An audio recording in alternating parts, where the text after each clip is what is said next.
Hello, Papa.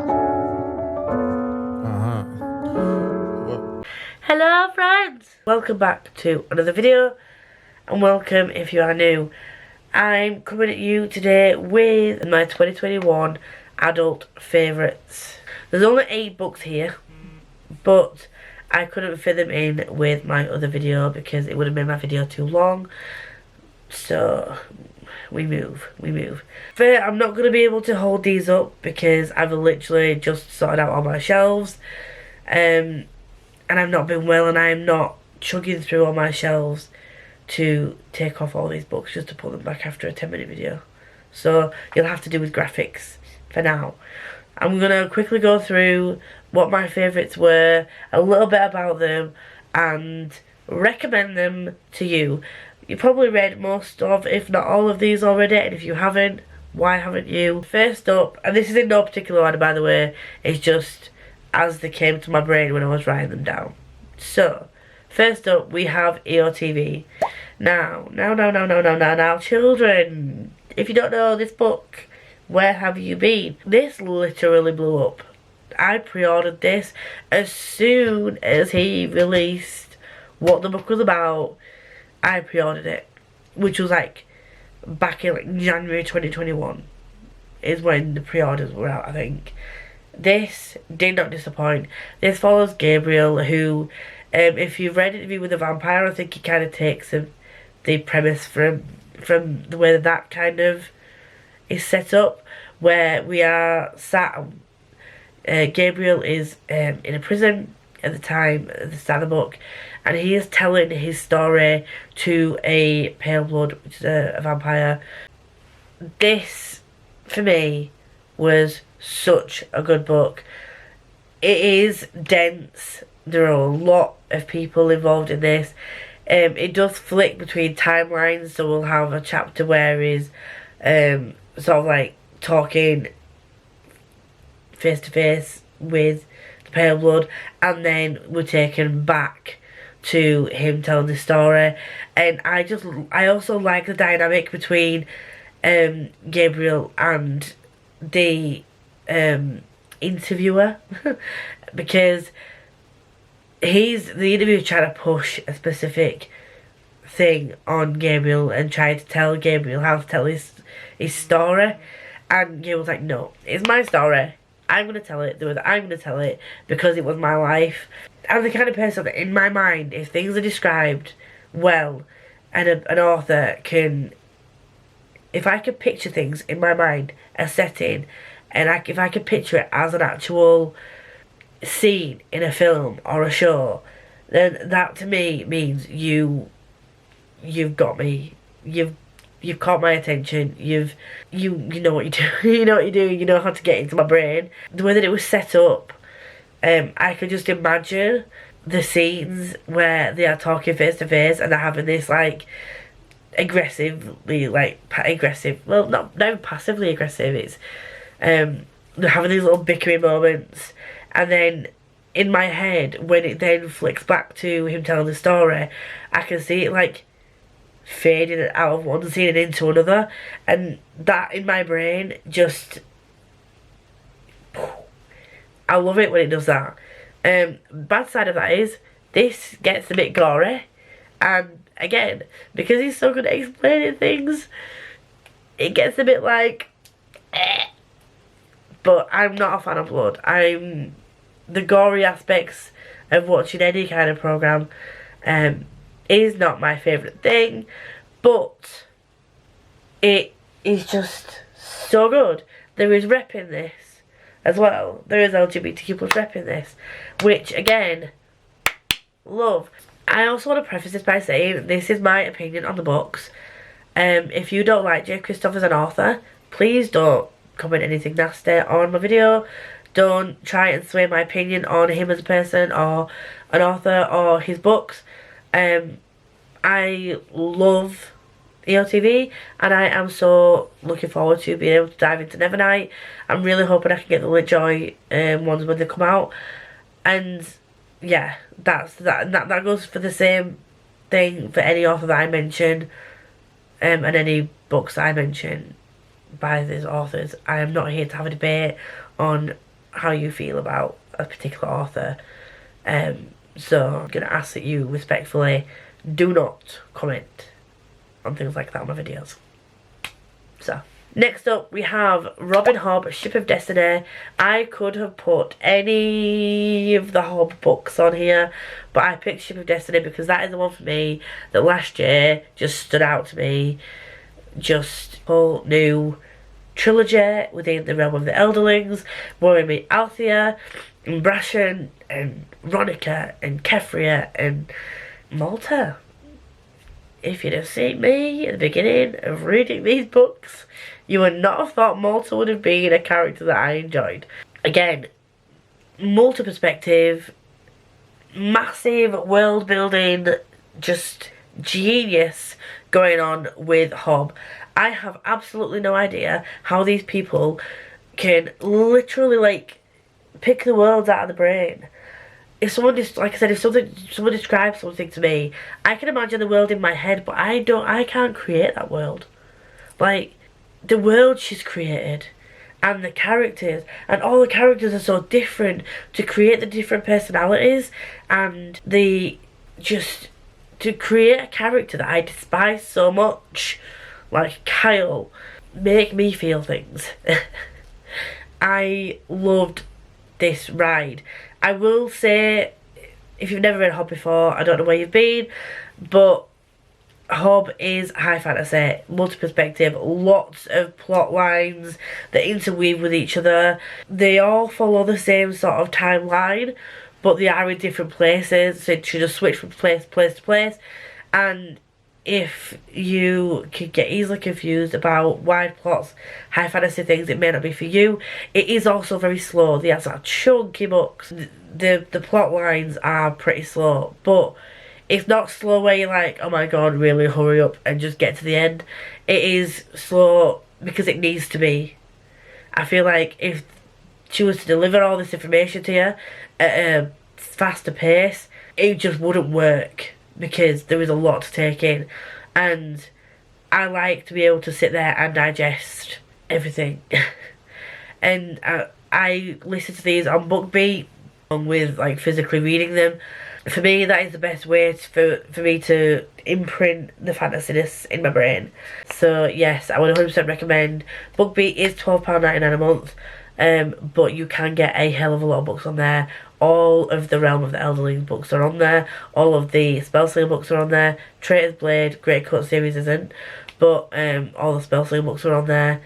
There are so many different books you can get on there if you don't want to pay for an Audible membership and just get £1 a month for £8. So glad that I found Robin Hobb last year, and Fool's Errand broke me so much, and I'm really looking forward to getting to the rest of the series, but again, I'm easing myself into that this year.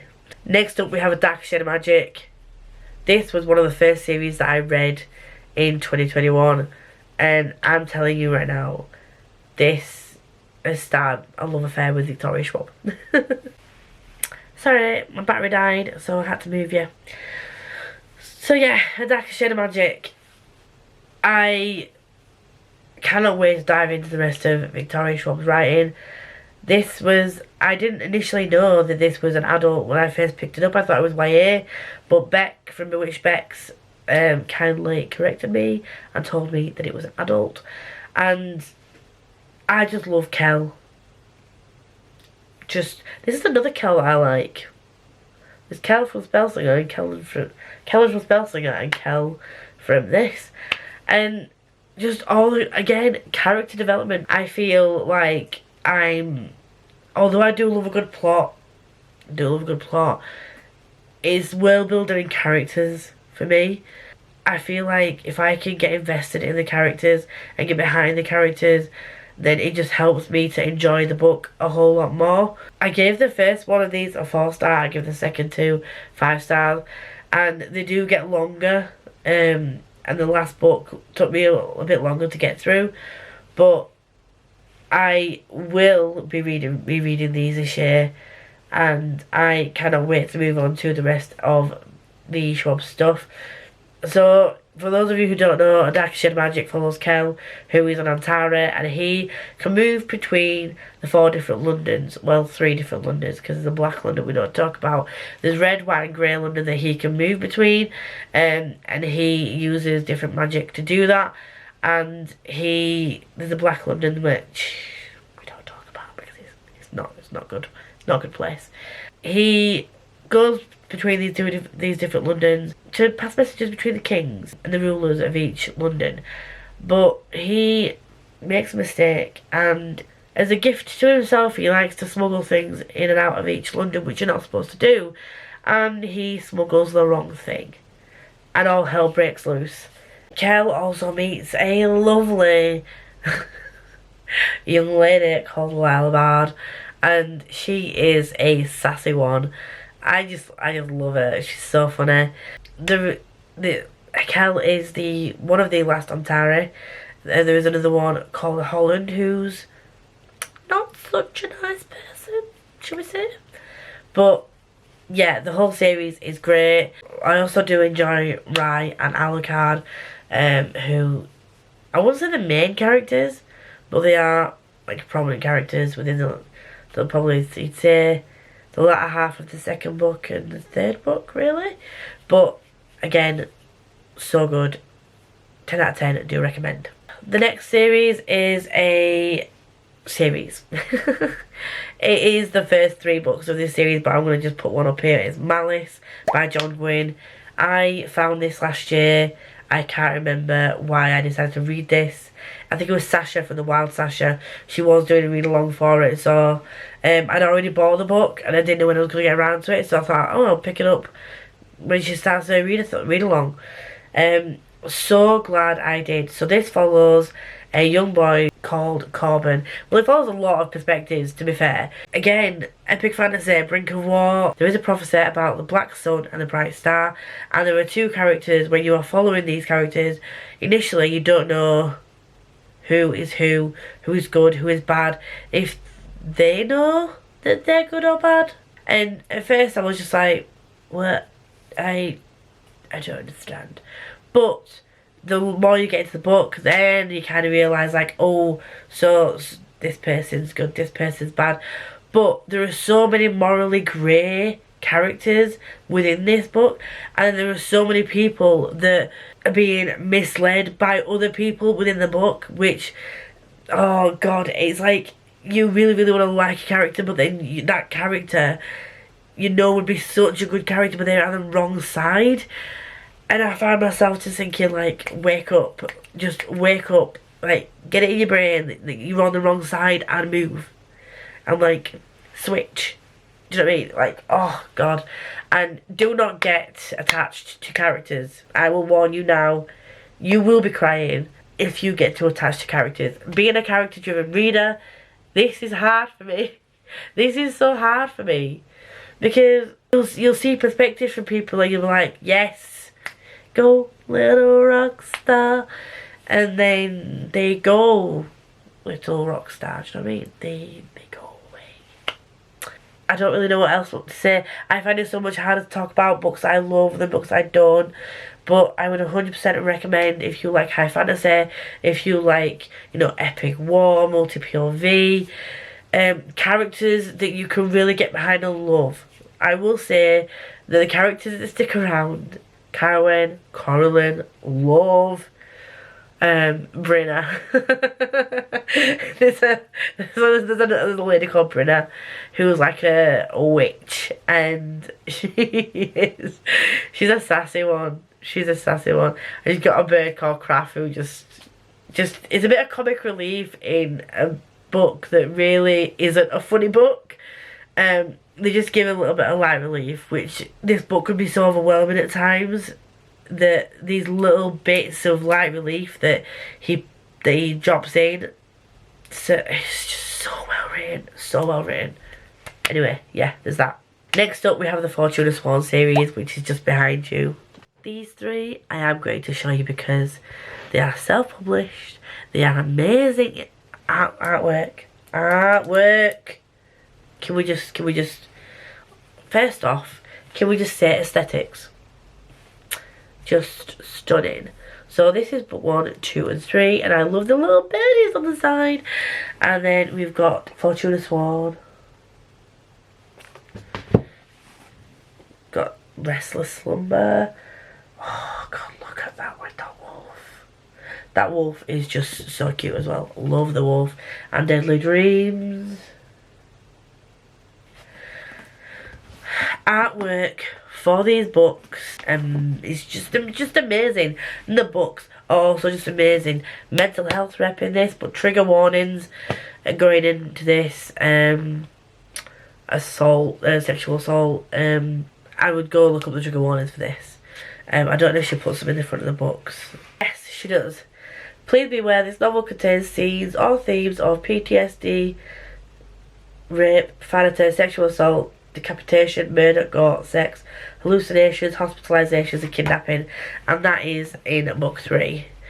So I don't know if she's done it in all the books. Let me have a look. No, she hasn't done it in the first one, but yes, I would look up the trigger warnings for these. See if I can find the trigger warnings in the other books. But yeah, 100% would recommend. So, I forgot to tell you about. This follows a girl called Fortuna who 2 years prior to the start of the first book, her brother goes missing. And she is adamant that he's still alive. She looks everywhere for her brother Damon, and she then is approached by a very, how should we say it, enigmatic, sexy looking dark fae who says, if you marry me, I will show you where your brother is. And it goes from there. I will say it's not a light-hearted, fluffy, airy-fairy type of series. It will break your heart. It is quite dark. I wouldn't say grim. Grim's not a word I'd associate with it, but it is a dark fantasy. So, and it is adult. It is definitely adult. So please, I would 100% recommend this if you can deal with the trigger warnings, and going knowing that, then I would at least give them a go, because KJ Sutton just knows how to write a goddamn book. So the final 2 we are coming to is, it's another series because I can't pick one. It's the Brown Sisters trilogy, and this is my only contemporary in this top 8. I think this was probably one of the first adult contemporaries, if not the first adult contemporary that I read this year. And this was my first dive back into contemporary to try and see if I could reignite my enjoyment of it. I can't say I ever really loved contemporary, but reignite my enjoyment for it. And I tell you now, these 3 books, so good. So they are just your standard contemporary books, and they follow. And it's not really a series of kind of companion novels, but they do follow. You've got Get a Life, Chloe Brown, Take a Hint, Danny Brown, and At Your Age, Eve Brown.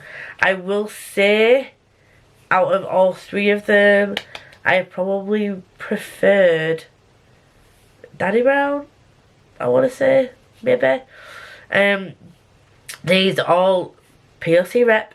Author is a person of colour, and the Brown sisters are women of colour, and there is mental health rep and disability rep in all 3 books. So Chloe suffers with a chronic illness. Danny struggles with anxiety, and I'm not going to tell you about Eve because you'll find out about Eve. I just really enjoyed these books. You could just sit and read and absorb all the funness, all the love interests in this. I mean, Red is the one in the first book, and at first I really didn't like Chloe, but when you get to know Chloe, you get to know why she is the way she is. And Red, I think the names are a bit on the nose because he's got red long hair and he's called Redford, and I think his nickname's Red. I think that's just a bit too on the nose for me, but I would 100% recommend these if you want fun contemporaries, a little bit of smart humour, just fun. That's all I can say. I could go from like a high fantasy, in-depth war, political intrigue and betrayals and swords and monsters to, I could reread all three of those books over and over and they would be a comfort read for me. Talia Hibbert just knows how to write a good contemporary book and addressing issues in a sensitive way, but also giving you a book that's interesting and characters that you root for. And yeah, love, love, love, love, love. That's enough about that. Finally, I could not give you a top 10 or top of anything in an adult category and not pick a DeCastell book. So, Traitor's Blade, I read that last year. Ooh, I can't wait to get the rest of the series. It's there. It's staring at me. It's telling me to read it. And I will. I swear. I promise I will at some point this year get around to reading the rest of the trilogy. Follows Falkio, Kist and Braster, who used to be part of the Greatcoats, the King's Greatcoats. The Greatcoats basically were a band of soldiers that carried out the King's biddings, and before the King died he left each of them one last task. And this is a couple of years after the Greatcoats were disbanded, and Falkio, Kist and Braster are adamant that they want to complete the last task that they've been set by the King. Yeah, sorry, I just realised I wanted to check the back then. I didn't know if you knew the King was dead or not. You do know the King's dead. They want to fulfil his last tasks to them. I loved Spellslinger series. So when I dived into this, I knew for a fact I would still enjoy Sebastian DeCastell's writing. It's just a lot more adult. It's, yeah, it definitely is different to Spellslinger. But the humour is there. The way that he writes is just so good.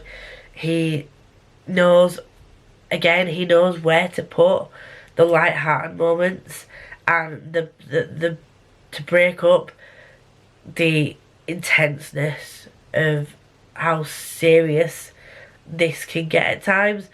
If I was to read a book with literally zero like light-hearted moments, and it would get me down, and it's easy to bog yourself down if it's just heavy, trudging through like just heavy content all the time. So just the way that he writes and the banter between the three, just that bit of lightheartedness really just helps me fall in love with the characters even more, helps me enjoy the story even more. I know that the dark side of this book get even darker, and there are going to be things that happen later in the series, I know, that are probably going to break me, because I've heard that it does get a little bit darker. Also, I've just realised I missed one. So, that wasn't the last one. The last one is the ACOTAR series. I've only read up to a Court of Frost and Starlight, but the whole of the ACOTAR series I've given 5 stars to. I don't think I need to tell you what the ACOTAR series is about. But the ACOTAR, the first book, was a lower 5 stars. But Akamath and Akawar, I can't pick between those two as to which is my favourite. I've not read A Court of Silver Flames yet. But again, Sarah Jamas. I've just read Crescent Sea as well. But we're not going to go into this because this is the 2021 favourites. Anyway, I'm just going to tell you now, 5 stars. It was so good. The characters, the world building, the magic system. Feyre, Rhys, Cassian, Azriel, Mor, Amren. Just the ability to make me characters that I will fall in love with, and also characters I hate with a passion and actually do not care if they die. Yes, those are my top books in the adult category of 2021. I'm hoping that I have just as much of a good reading year in 2022 as I have in 2021, and I'm hoping that next year or this year I have way more adult books that are up there on my faves. And no doubt that there will be, because I've got Ruin of Kings to get to, and Shadow of the Gods, so keep a lookout for them. And yeah, that's it for me. Thanks for joining and hearing me rant about books that I love. I will see you soon. Enjoy!